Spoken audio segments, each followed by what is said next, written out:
அடுத்ததாக இப்ப ஒரு முக்கியமான ஒரு கொள்கை தடுமாற்றம், ஒரு கொள்கை குழப்பம் பகிரங்கமாக வெளிப்பட்டிருக்கிறது டிஎன்டிஜியிடம் இருந்து.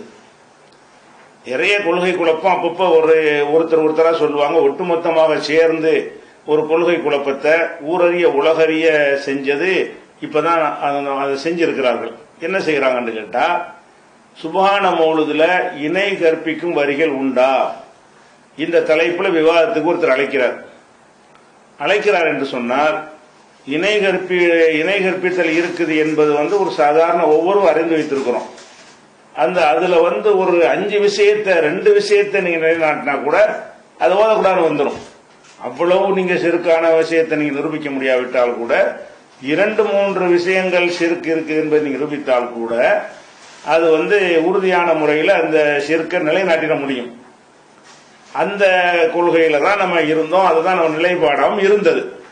இப்ப இவர் சிறுக்கு இருக்குதான் விவாதத்துக்கு அழைச்ச உடனே இது ஒரு லட்டு மாதிரி தலைப்பு என்று எடுத்துக்கொண்டு அதை எதிர்கொண்டு சிறுக்க நிரூபிக்க முடியாத நிலைக்கு என்ன செய்யறாங்கன்னு கேட்டா, தங்கள் நிலைப்பாட்டை இப்ப மாத்துறாங்க. எப்படி மாத்துறாங்க? அதாவது மௌலுது ஓதுறது இறை வணக்கமா, மௌலுது பாடல்கள் அவர் கேட்டது இந்த சுப்ஹான மௌலுதில் சிறுக்கான வரி இல்லைங்கிறாரு, இருக்குங்கிறது நம்ம நிலைப்பாடு. இவ்வளவு காலமா அந்த நிலைப்பாட்டில் ஊரறிய உலகறிய பிரச்சாரம் பண்ணியிருக்கிறோம், நூல் போட்டிருக்கிறோம், பிரசுரம் பண்ணியிருக்கிறோம், விவாதங்கள் நடத்தியிருக்கிறோம். ஒவ்வொரு எளிய மார்க்கம் கேள்வி பதில் நிகழ்ச்சியிலையும் இது அழுத்தம் திருத்தமாக மக்களுக்கு சொல்லி இருக்கிறோம். சொன்ன மக்கள் சிறுக்கு என்ற காரணத்தினால்தான் அதில் இருந்தெல்லாம் விடுபட்டெல்லாம் வந்தார்கள். அப்படி ஒரு உறுதியான ஒரு விஷயம் தான் நம்ம மௌலுதை பொறுத்த வரைக்கும் நம்முடைய பார்வை. அப்படி இருக்கும் பொழுது அதைத்தான் விவாதிக்க அவர் கூப்பிடுறாருன்னு சொன்னா அதுக்கு தான் விவாதத்துக்கு போகணும். அவர் கூப்பிட்ட தலைப்பு இதுவாக இருக்க இவங்க என்ன செய்யறாங்கன்னு கேட்டா, மௌலுது பாடல் இறை வணக்கமா, அப்படி அவங்க அப்படி சொல்லவும் இல்லை, அப்படி அழைக்கவும் இல்லை. அப்ப இதுல இருந்து என்ன சொல்றாங்கன்னு கேட்டா, அதாவது ரசூல்லா காலத்துல மௌலுது இருந்துச்சான்னு விவாதிக்கணுமா. அப்படி அவனு சொல்லுவானா? ரசூல்லா காலத்துல இருந்துச்சு நான் சொல்லுவான். அதை சுத்தி வளைச்சுதான் அதுக்குரிய வாதங்கள் அவன் எடுத்து வைக்க போறான், எதிர்த்தரப்புல உள்ளவன். அது கூட விளங்காம நாங்கள் மௌலுது பாடல்கள் இறை வணக்கமா என்கிற தலைப்பில் அப்படி தலைப்புன்னு போட்டு ஒரு கடிதத்தை அனுப்பி விட்டுருக்கிறாங்க. எல்லாம் கை கொட்டி சிரிக்கிறாங்க. அப்ப இணை கற்பித்தல் என்று தானே இத்தனை வருஷம் பிரச்சாரம் பண்ணீங்க, அதான உங்க நிலைப்பாடா இருந்தது. இப்ப அது இறை வணக்கம் பிதஅத்துன்னு வரும். அதுல என்ன வரும்? மௌலுது இறை வணக்கம் இல்ல, அது இபாதத்துல வராது என்றால் அதனுடைய ஸ்டேஜ் என்ன? ஒரு பிதஅத்து மாதிரி உள்ள விஷயமாயிரும். பிதஅத்தான விஷயங்கள் வரும் என்று சொன்னால் அதை செய்கிறவர்களுக்கு நிரந்தர நரகம் என்றெல்லாம் சொல்ல முடியாது. அந்த இத்தனை பிதஅத்துகள் செய்யறாங்க இல்லையா, ஒரு கல்யாணத்தில் அல்லாஹும் அல்லி பைனஹுமான்னு ஓதுறாங்க, இதை ஒரு பிதஅத்துங்கிறோம். இந்த ரேஞ்சுக்கு தான் அது வருமே, உங்க நிலைப்பாடு படி வருமே தவிர ஷிர்க்குங்கிற நிலைப்பாடு வராது. இன்னும் சொல்ல போனா கடிதத்தை கொடுத்துக்கிட்டு 2 கோமாளிகள் மாதிரி உட்கார்ந்துக்கிட்டு அது இன்டர்வியூ வர ஒருத்தர் எடுத்துக்கிறாங்க. அதுலயும் தெளிவா சொல்லிவிட்டாங்க. என்னது நம்ம நிலைப்பாடு என்னவென்று சொன்னால், இந்த மௌலுது என்பது அது இறை வணக்கம் இல்லை, அதான் எங்க நிலைப்பாடு. அப்ப ஷிர்கா இல்லையா, அதான பெரிய விஷயம். ஷிர்கா இல்லையாங்கிறது பயங்கரமான விஷயம். ஆனா பிதஅத்தா இல்லையாங்கிறது அடுத்த அதோட கம்பேர் பண்ணா ரொம்ப ரொம்ப சின்னது. ஷிர்கோட கம்பேர் பண்ணி பாத்தீங்கன்னா பிதஅத்து என்பது ரொம்ப சின்னது. ஒரு பிதஅத்து செய்யற இமாமை பின்பற்றி நம்ம சொல்ல முடியும், அவங்க நிலைப்பாடு பிரகாரமும் நம்ம நிலைப்பாடு பிரகாரமும். ஒரு ஷிர்க் வைக்கிற இமாமை பின்பற்றி நம்ம சொல்ல முடியாது. அப்படி ஒரு பின்பற்றி தொழுவதா இல்லையா என்கிறதை தீர்மானிக்கக்கூடிய ஒரு டாபிக் எது? ஷிர்க் என்கிற ஒரு விஷயம். அப்ப ஷிர்காண்டு விவாதிக்க கூப்பிட்டா ஷிர்க் நிலைநாட்டினால் எத்தனை மக்கள் அந்த ஷிர்க்ல இருந்து விடுபடுவார்கள்? அதுக்கு ப்ரிப்பேர் பண்ணி போய் விவாதிக்கிறதுக்கு உள்ள அந்த திராணி இல்லாம அல்லாஹ் நினைச்சிட்டான், முத்திரையிட்டு விட்டான் என்று நன்றாக தெரிகிறது. இப்ப என்ன சொல்லிட்டாங்க? அது நாங்க இபாதத்து கிடையாது, அது வணக்கம் கிடையாது, ரசூலுல்லாஹ் காலத்துல இல்லாத ஒரு விஷயம், இதைத்தான் விவாதிப்போம். அப்ப ரசூலுல்லாஹ் காலத்தில் இல்லாத செஞ்சா அவனுடைய நிலைமை என்னங்க? அவனை காஃபிர்னு சொல்ல முடியுமா? அவனை முஸ்லிம்னு சொல்ல முடியுமா? அப்ப அதுக்கு தான் விவாதிப்போம், அதான் எங்க நிலைப்பாடு என்று சொல்லி பகிரங்கமாக தொலைக்காட்சியிலையும் அறிவித்து விட்டார்கள்.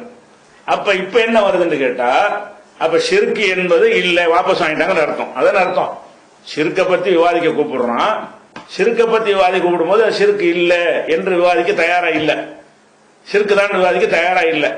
அதை விடுங்க, நம்ம பிதஅத்தை பத்தி பேசுவோம் அப்படிங்கிற அளவுக்கு அந்த தலைப்பை மாத்தி அழைப்பு கொடுத்திருக்கிறாங்க. அந்த அழைப்புக்கு அவங்க என்ன பண்றாங்க, இவங்க பண்றாங்க, பின்னாடி பாத்துக்குவோம். இப்ப இந்த கொள்கையில பயணித்த சகோதரர்களுக்காக வேண்டிதான் சில செய்தி சொல்ல வேண்டி இருக்கிறது. நீங்க இதுவரைக்கும் என்னீங்க, பள்ளிவாசல்ல மௌலிது ஓதுற பள்ளிவாசல்ல போய் தொழக்கூடாது. நீங்க ஏன் ஷிர்க் வச்சுட்டான்னு சொன்னீங்க. ஷிர்க் வச்ச காரணத்தினால் தான் நீங்க தொழக்கூடாதுங்கிற ஒரு நிலைப்பாடை எடுத்தீங்க. ஆனா அது மட்டும் இருந்தா தொழக்கூடாதுன்னு சொல்லக்கூடாது. 4 விஷயம் இருக்கணும், அது தனி விஷயம். உங்க இதுவரைக்கும் உங்க நிலைப்பாட்டு பிரகாரம் ஷிர்க் இருக்கும் என்றால், ஷிர்க்குண்டா என்ன, சாமி கும்பிட்டானாங்க? இல்ல.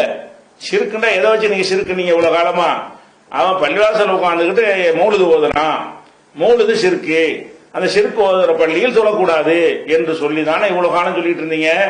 அப்ப உங்க கருத்து பிரகாரம் மௌலிது ஷிர்க் இல்லைன்னு ஆகிவிட்டது என்று சொன்னால், இப்ப டிஎன்டிஜாக்காரன் என்ன செய்ய போறாங்கன்னா எல்லா பள்ளிக்கு போவாங்க, அவன் ஷிர்க் இல்லைன்னு ஆயிடுச்சுல. அதுதான் அந்த பத்துவாதம் கொடுக்கல, கொடுக்காட்டன்னு அர்த்தம். கொடுக்காமலே கொடுத்து விட்டாங்க. எப்படி கொடுத்துட்டாங்க, இது நம்ம இங்கதான் போய் அவன் நினைச்சுக்கிட்டு இருந்தோம், எல்லா பயிலும் ஷிர்க் வைக்கிறான், ஷிர்க் வைக்கிற இடத்துக்கு போகக்கூடாதுன்னு நினைச்சுக்கிட்டு இருந்தோம். இப்ப பார்த்தா 3 ஷிர்க் இல்லைன்னு ஆகி போச்சு. ஒரு விதத்து தான் நடக்குது. விதத்து நடக்கிற பள்ளிக்கு போகக்கூடாதுன்னு கிடையாது நம்ம நிலைப்பாடு, அது இல்லையே. விதத்து நடக்கிற பள்ளிக்கு போகலாம், அவங்களை பின்பற்றி தொழுவலாம் அப்படிங்கிற மாதிரி எல்லாம் நம்ம நிலைப்பாடு வச்சிருக்கிறோமே. அப்படிங்கிற ஒரு நிலையில நீங்க இதுவரைக்கும் உங்களை குருட்டுத்தனமா நம்பி பயணித்தவர்கள் என்ன செய்வாங்க, இப்ப இந்த விஷயத்துக்கு வந்துட போறாங்க. எப்படி ஷிர்க் இல்லை, எந்த பள்ளியிலும் ஷிர்க் கிடையாது, பகிரங்கமா ஷிர்க் செய்யற மாதிரி உள்ள காரியம் இருந்தா அது ரொம்ப ரேரா தான் இருக்கும். பள்ளிக்குள்ளே தர்காவை கட்டி வச்சு அங்கே செய்தா செஞ்சு அந்த மாதிரி காரியங்கள் செய்யற பள்ளிகள் 1000ல் 1 இருக்கலாம். அது மாதிரி பள்ளிகளை தான் நீங்க இணை வைத்த பள்ளின்னு நீங்க சொல்ல முடியுமே தவிர, மௌலிது ஓதுற பள்ளிகளை எல்லாம் இணை வைத்த பள்ளிகள் என்று நீங்கள் சொல்ல மாட்டார்கள். மாற்றி விட்டார்கள் நிலைப்பாட்டை. எங்க நிலைப்பாடு பிதஅத் என்பதுதான், அது இறை வணக்கம் இல்லை என்பதுதான் எங்க நிலைப்பாடு என்று என்ன செஞ்சாங்க, டிக்ளேர் பண்ணியாச்சு. இப்ப இவங்க கொள்கை பிரகாரம் என்ன, எந்த ஒரு பள்ளியும் இணை கற்பித்தல் கிடையாது, மௌலிது ஓதுறதுனால ஷிர்க் வைக்கவில்லை. ஷிர்க் வைக்காவிட்டால் அதனுடைய நிலைமை என்ன, எந்த பள்ளி வாசலையும் தொழலாம்ங்கிறது மறைமுகமா அந்த மெசேஜையும் கொடுத்து விட்டார்கள். நம்ம என்ன செய்யறோம்னா 4 அம்சம் இருந்தா தான் போகக்கூடாதுன்னு சொல்லிட்டு இருக்கிறோம், அது தனி விஷயம். இப்ப அந்த ஒரு விஷயத்தை நம்ம என்ன செய்யறோம், இவ்வளவு பின்னடைவாக்கி கேவலப்படுத்தி விட்டார்கள். அதே நேரத்தில் நாம என்ன நிலைப்பாட்டில் இருக்கிறோம் என்றால், அது அப்பட்டமான ஷிர்க் இருக்கிறது மௌலிதுல. இதை அவங்க விவாத ஒரு ஒப்பந்தம் பண்ணிக்கிட்டு இருக்கிறார்கள். அது முடிஞ்சாதான் நம்மளோட தொடர்பு கொள்வாங்களா இல்ல நமக்கு தெரியும். அது வரைக்கும் நம்ம என்ன செய்ய போறோம்னா, வரக்கூடிய வாரங்கள்ல எல்லாம் எல்லா ஜும்மாக்கள்லையும் இந்த மௌலிது ஷிர்க் என்பதை தான் நம்ம தாய்கள் பேசுவார்கள். அப்படி பேசுவதன் மூலமாக அப்ப விவாதத்துக்கு வரையா நம்ம கூப்பிடுவார்கள். மௌலிது ஷிர்க் தான், அதுல ஷிர்க் இருக்கிறது என்பதை விளக்கி நம்ம பேசும் பொழுது, அப்ப தன்னால என்ன செய்யும், மௌலிது ஷிர்க்குங்கிறீங்களே விவாதத்துக்கு வரையலான்னு அந்த அழைப்பதற்குரிய ஒரு காரணத்தை உண்டாக்குவதற்காக வேண்டி நாங்க இந்த பிதஅத்துங்கிற நிலைப்பாட்டில் இல்லை. பிதஅத்தும் தான் ஷிர்க் பிளஸ் பிதஅத்து அப்படி சொல்ல வேண்டிய ஒரு விஷயத்தை பிதஅத்துங்கிற நிலைக்கு தள்ளி கடைசியில் என்ன ஆக போகுது தெரியுமா, ஒவ்வொரு ஊர்களையும் இந்த சுன்ன பரேலவிகளா இருக்கக்கூடியவர்கள் இந்த டிஎன்டிலாம் கழுத்தை பிடிச்சி சங்க பிடிக்காத குறையா கேட்டு விவாதத்துக்கு வரேன்னு கேட்க போறான். அவங்க ஓட போறாங்க. அப்புறம் என்ன ஆயிரும், சுன்ன ஜமாத்துக்கு பயந்து தௌஹீத் ஜமாத்துக்கு ஓடக்கூடிய நிலைமை. இப்ப என்டிஎஃப் பயந்து ஓடினாங்க இல்லையா, அதெல்லாம் தாண்டி இப்ப அவனுக்கு வேற நமக்கு என்ன செய்வாங்க, ஒரே மாதிரி டைலாக் கொண்டு வச்சிருப்பாங்க, அதை போட்டு விட்டுருவாங்க. அந்த விளையாட்டுல இப்ப நடக்காது. இப்ப ஏன்னா நீங்க வாதத்துக்கு போய் ஒப்பந்தம் கடிதம் தொடர்பு வச்சு விட்டீங்க. இது மேல அந்த முஸ்தபாங்கிறவர் மேல இனிமே நீங்க அவதூறு சொல்ல முடியாது. இப்ப என்ன ஆச்சு, ஒவ்வொரு ஊர்லயும் இனிமே அவர்கள் விரட்ட போகிறார்கள். எங்க கொண்டு நிப்பாட்டி கேட்டா, தௌஹீதை தலை நிமிர்ந்து சொன்ன ஒரு மக்களுக்கு இவர்கள் கொடுத்த பரிசு என்ன, மௌலிது ஓதக்கூடியவர்களும் பரேலவிகளும் சேர்ந்து கொண்டு ஒவ்வொரு ஊர்லயும் கேள்வி கேட்பார்கள். அவங்க தப்புன்னு சொல்றியா, விவாதத்துக்கு வர்றியாக அந்த சபையில கேட்பார்கள். ஊர் மக்கள் மத்தியெல்லாம் வெட்ட வெளிச்சமா நாரி போகும். நீங்க சரின்னு ஒத்துக்கிட்டாலும் கடைசியில் அவங்க மாட்டேன்னு சொல்லிவிடுவாங்க. பகிரங்கமா சொல்லியாச்சு. அப்ப ஏன் வரல இதுவே இன்னும் பயங்கர பிரச்சாரமா போய் அந்த மௌலிது ஷிர்க் இல்ல என்கிற ஒரு கருத்து என்டிஎஃப்ல இருக்கிற ஆளுக்கு வரவே வராது. டிஎன்டிஎல் நிச்சயமா வரும். ஏன் அவங்க யோசிப்பாங்க, நம்ம ஷிர்க்னு சொல்லி நம்ம நிரூபிக்க முடியலையே, ஷிர்க் இல்லாம தான் இருக்குமோ, அது உண்டாகியாச்சு. இப்ப ஷிர்க் இல்ல, அதுல பயணித்தீர்களே ஆனால் அந்த ஷிர்க் இல்லை என்று சொல்லக்கூடிய ஒரு நிலைமைக்கு அவர்கள் தள்ளப்படுவார்கள்.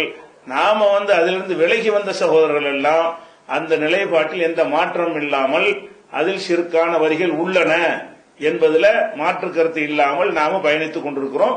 அதைத்தான் கூட்டங்கள் கேள்வி பதில் நிகழ்ச்சிகள் எல்லாம் அதை ஒரு தலைப்பாக ஆக்கி அந்த மௌலுதுகள்ல ஷிர்க் இருக்கிறது என்பதை என்ன செய்வோம், நாங்கள் ஒரு பிரச்சாரமாக கொண்டு செல்வோம். அப்ப அங்கங்க யாராவது வந்து ஒரு கேள்வி கேட்பாங்க, ஒரு விவாதத்துக்கு வர்றியாங்கிற ஒரு பிரச்சனை வரும். அப்ப ஒரு அக்ரிமெண்ட் போட்டு என்ன செய்யலாம், அது விவாதம் செய்யலாம். அதுக்கிட்ட இவங்களும் முடிக்க வேண்டியிருக்குல்ல, இவங்க என்ன தலைப்புல போனாங்களோ அந்த விஷயம் முடிய வேண்டி இருக்கிறது. இத ஒரு அது போக என்ன செய்யறோம்னு கேட்டா, இந்த மௌலுது ஷிர்க் தான் என்பதை வந்து சொல்வதற்காக வேண்டி இந்த ஏகத்துவம் டிவி என்ற ஒரு தொலைக்காட்சி ஒன்று யூடியூப் சேனல் ஆரம்பிச்சிருக்கிறாங்க.